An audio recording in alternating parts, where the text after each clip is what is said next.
पहली, भारत महिमा, जयशंकर प्रसाद। परिचय। जन्म 1890, वाराणसी, उत्तर प्रदेश। मृत्यु 1937, वाराणसी, उत्तर प्रदेश। परिचय। जयशंकर प्रसाद जी छायावादी युग के 4 स्तंभों में से एक हैं। आप बहुमुखी प्रतिभा के धनी हैं। कवि, नाटककार, कथाकार, उपन्यासकार तथा निबंधकार के रूप में आप प्रसिद्ध हैं। आपकी रचनाओं में सर्वत्र भारत के गौरवशाली अतीत, ऐतिहासिक विरासत के दर्शन होते हैं। प्रमुख कृतियां: झरना, आंसू, लहर, काव्य, कामायनी, महाकाव्य, स्कंदगुप्त, चंद्रगुप्त, ध्रुव स्वामिनी, ऐतिहासिक नाटक, प्रतिध्वनि, आकाशदीप, इंद्रजाल, कहानी संग्रह, कंकाल, तितली, इरावती, उपन्यास आदि। पद्य संबंधी। प्रस्तुत कविता में कवि ने अपने देश के गौरवशाली अतीत का सजीव वर्णन किया है। कवि का कहना है कि हमें अपने देश पर गर्व करते हुए उसके प्रति अपना सर्वस्व निछावर करने के लिए हमेशा तत्पर रहना चाहिए।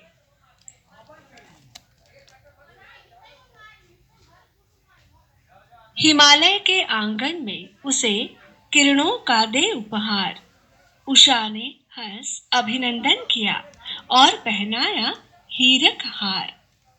उपहार मतलब भेंट, हीरक हार मतलब हीरों का हार। भावार्थ।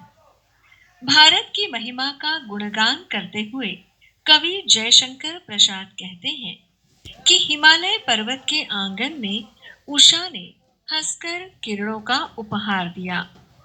उषा ने इस देश का अभिनंदन करते हुए इसे हीरों का हार पहनाया, अर्थात सूर्योदय होने से कुछ पल पहले उषा रूपी किरणों का मन हुआ। भारत देश में उदित होने वाली उषा अपने साथ सुनहरी किरणों को लेकर आई, मानो वो भारत का अभिनंदन कर उसे हीरो का हार पहना रही हो।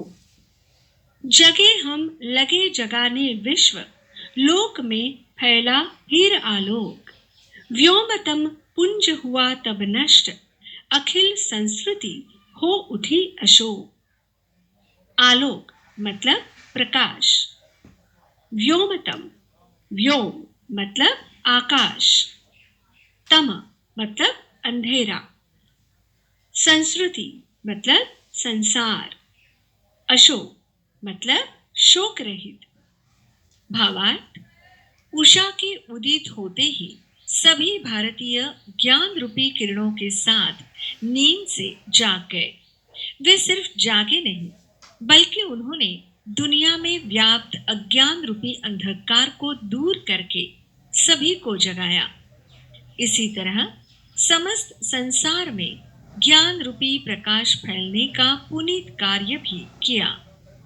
भारतीयों के इसी श्रेयस्कर कार्य के कारण ही विश्व रूपी आकाश में फैला हुआ अंधकार नष्ट हुआ और इस तरह समस्त संसार से शोक, दुख आदि का अंत हुआ। विमल वाणी ने वीणा ली, कमल कोमल कर में सप्रीत। सप्त स्वर सप्त सिंधु में उठे, छीड़ा तब मधुर साम संगीत। विजय केवल लोहे की नहीं, धर्म की रही धरा पर धूम। भिक्षु होकर रहते सम्राट, दया दिखलाते घर घर घूम। धरा मतलब धरती। भावार्थ। भारत देश की महिमा इतनी गौरवशाली, समृद्ध और महान है कि इसी देश ने विश्व को संगीत की अनमोल सौगात दी। संगीत की देवी मां सरस्वती ने अपने एक हाथ में वीणा और दूसरे हाथ में प्रेम के साथ कमल को धारण कर सभी को संगीत का अमृत पान करवाया। इसी कारण विश्व रूपी सप्त सिंधुओं में संगीत के सप्त स्वर गूंज उठे और मधुर सामवेद संगीत का आविष्कार हुआ। भारत पर बार विदेशियों ने हमला किया, फिर भी भारत की अखंडता कायम रही। इन युद्धों में भारत की जीत हुई। भारत ने सभी को सिखलाया कि ये सिर्फ लोहे की जीत नहीं, बल्कि ये जीत हमारे धर्म की है। धर्म का ठीक से पालन करने में ही व्यक्ति की जीत है। इससे बढ़कर कोई दूसरी जीत नहीं हो सकती। भारत ने दुनिया के सामने कई आदर्श रखे हैं, जैसे कि राजकुमार गौतम बुद्ध भिक्षु हो गए और उन्होंने जगह जगह जाकर सभी को दीक्षा दी और दया का पाठ सिखलाया। गोरी को दिया दया का दान, चिन्ह को मिली धर्म की दृष्टि, मिला था स्वर्ण भूमि को रत्न, शिल की सिंहल को भी सृष्टि। किसी का हमने छीना नहीं, प्रकृति का रहा पालना यही, हमारी जन्मभूमि थी यही, कहीं से हम आए थे नहीं। भावार्थ, भारत देश ने यवनों पर दया दिखलाई। भारत ही वही देश है जहां यवन शासक सेल्यूकस निकोटर को युद्ध में पराजित करने के बाद भी चंद्रगुप्त ने उसे मौत की सजा नहीं दी। यवन युद्ध में परास्त हो गए, फिर भी भारत के वीर क्षत्रियों ने उन्हें दया के रूप में जीवन दान दिया। आज चीन, जापान आदि में जो धर्मोन्नति निरंतर फैली हुई है, वो भारत की ही देन है। आखिर हमारी इस स्वर्ण भूमि को भगवान गौतम बुद्ध के रूप में अनमोल रत्न जो मिल गया था। गौतम बुद्ध के मार्गदर्शन में बौद्ध भिक्षुओं ने बर्मा के लोगों को बौद्ध धर्म व उसके त्रिरत्न बुद्ध, संघ, धम्म का ज्ञान कराया। उन्होंने ही श्रीलंका को पंचशील, झूठ न बोलना, चोरी न करना, नशा न करना, हिंसा न करना, पाप न करना आदि का ज्ञान कराया। हमारे देश ने ही सिंहल अर्थात श्रीलंका को शील रूपी मूल्य दिया, जिसका अनुकरण करके वहां के लोगों ने अपनी चतुर्दिक प्रगति की। भारत की प्रकृति की अनोखी छटा निराली है। यहाँ की प्रकृति इतनी उदात है कि उसने हम सभी को इतना सब कुछ दे दिया है कि हमें किसी से कुछ मांगने की परिस्थिति निर्मित नहीं होती। अतः हमें किसी से कुछ मांगने की या किसी से कुछ छीनने की आवश्यकता ही नहीं पैदा हुई। हम सब आर्य हैं। हम यहाँ पर किसी अन्य स्थान से नहीं आए थे, बल्कि इस पवित्र देश में ही हमारा जन्म हुआ था। सो हमारी जन्मभूमि भी यही है। चरित थे पूत भुजा में शक्ति, नम्रता रही सदा संपन्न, हृदय के गौरव में था गर्व, किसी को देख न सके विपन्न। विपन्न मतलब निर्धन। हमारे संचय में था दान, अतिथि थे सदा हमारे देव, वचन में सत्य, हृदय में तेज, प्रतिज्ञा में रहती थी टेव। टेव मतलब आदत।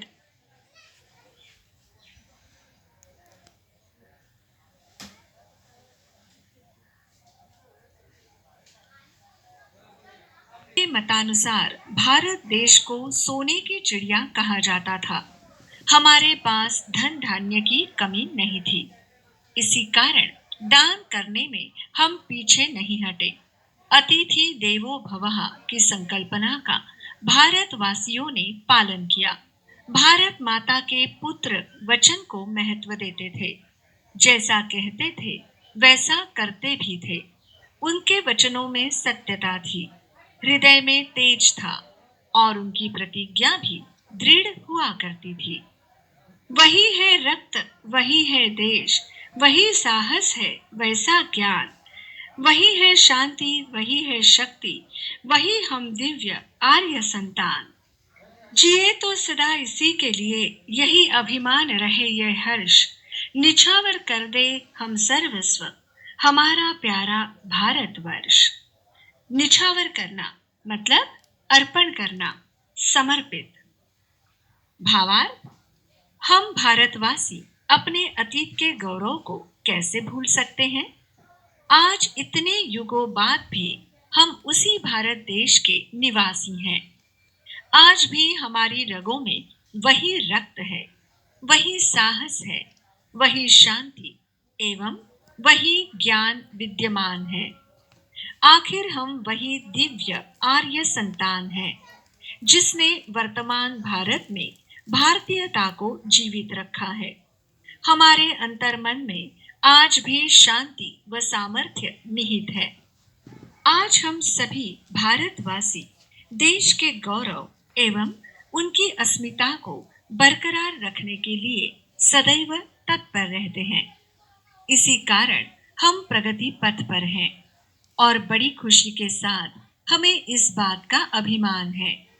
इस पवित्र, पावन एवं गौरवशाली भूमि पर अपना सर्वस्व निछावर करने के लिए हम सदैव तत्पर हैं।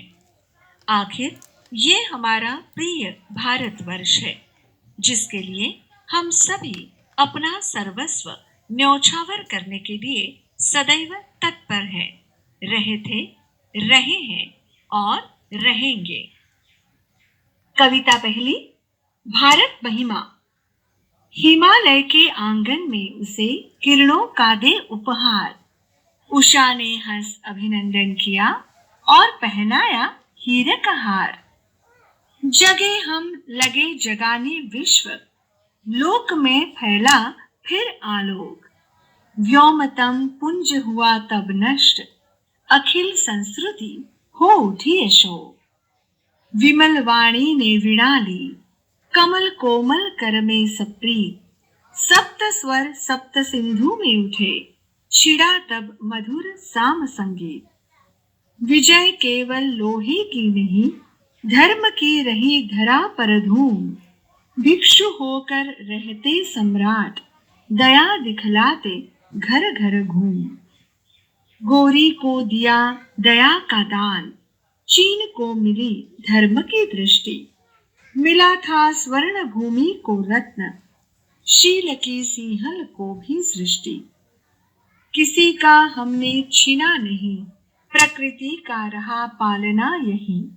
हमारी जन्मभूमि थी यही, कहीं से हम आए थे नहीं। चरित थे पूत भुजा में शक्ति, नम्रता रही सदा संपन्न। हृदय के गौरव में था गर्व, किसी को देख न सके विपन्न। हमारे संचय में था दान, अतिथि थे सदा हमारे देव। वचन में सत्य, हृदय में तेज, प्रतिज्ञा में रहती थी टेव। वही है रक्त, वही है देश, वही साहस है, वैसा ज्ञान। वही है शांति, वही है शक्ति, वही हम दिव्य आर्य संतान। जिए तो सदा इसी के लिए, यही अभिमान रहे ये हर्ष। निछावर कर दे हम सर्वस्व, हमारा प्यारा भारतवर्ष। जय शंकर प्रसाद।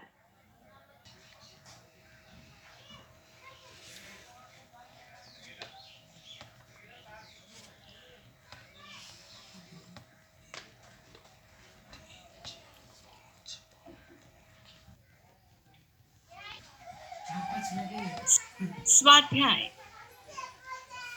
सूचना के अनुसार कृतियां कीजिए। 1. निम्नलिखित पंक्तियों का तात्पर्य लिखिए। 1. कहीं से हम आए थे नहीं। उत्तर।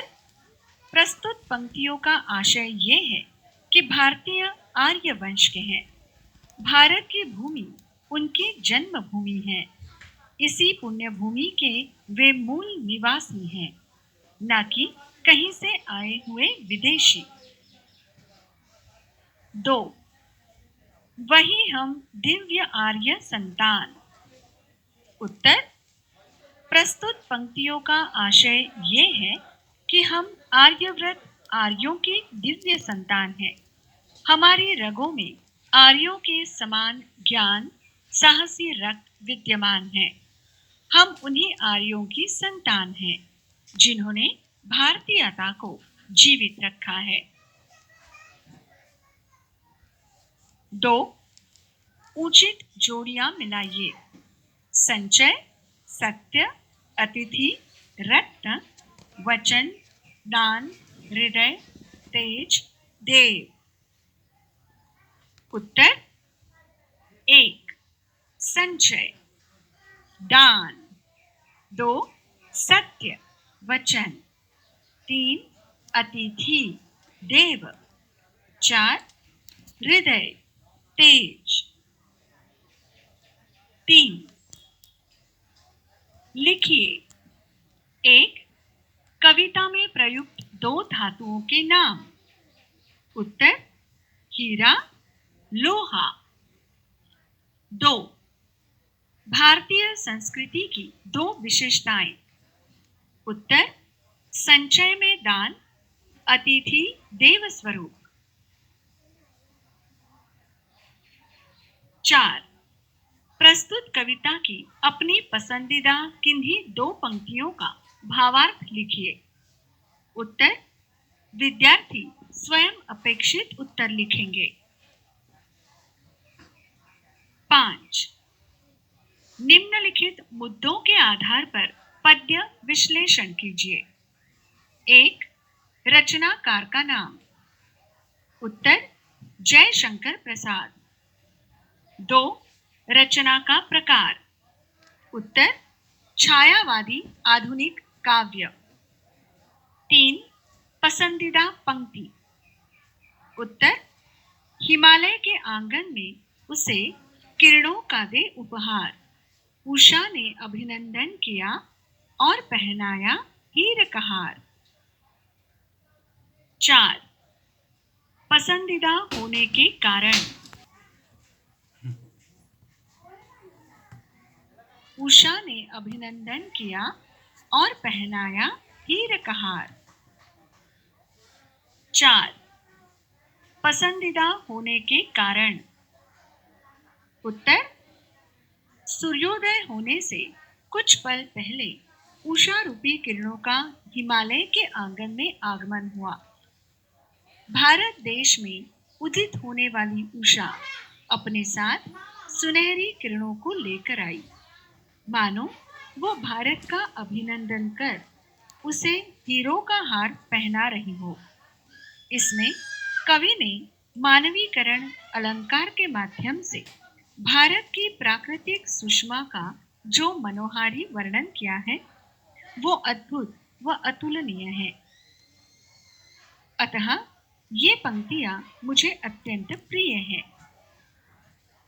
5. रचना से प्राप्त संदेश। उत्तर इस कविता से हमें यह संदेश प्राप्त होता है कि हमें अपने अतीत के गौरवशाली इतिहास को कभी नहीं भूलना चाहिए।